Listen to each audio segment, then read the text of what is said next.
2020 has been eventful enough to fill an entire American history book.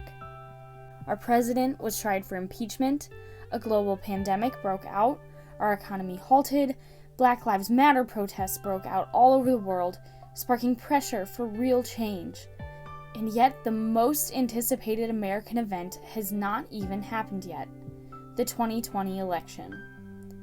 The political climate has only grown more and more tense as we approach November 3rd. But with COVID-19 still raging on, citizens are concerned about how the voting process will even happen. Will it be safe to vote? Given all that we have learned about the way COVID-19 spreads, the idea of going to a polling place seems counterintuitive. However, the CDC has released guidelines for polling places that will allow voting to take place safely.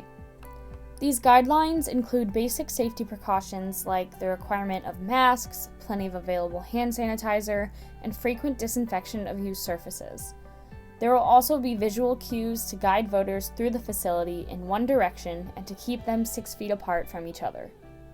Additionally, districts will be identifying larger polling places to accommodate social distancing.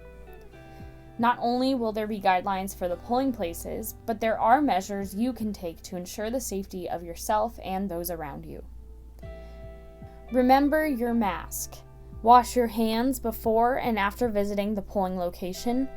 If your schedule allows, monitor the lines from a distance and vote during off-peak hours to avoid crowds. And make sure you are registered and have all necessary documents to avoid any delays at the polling location. Still don't want to head to the polling place on Election Day? Consider the alternative voting methods available in your state, whether that be voting by mail, voting early to avoid the crowds, or drive-up voting. 2020 isn't over, and the fate of the years to come is still in our hands.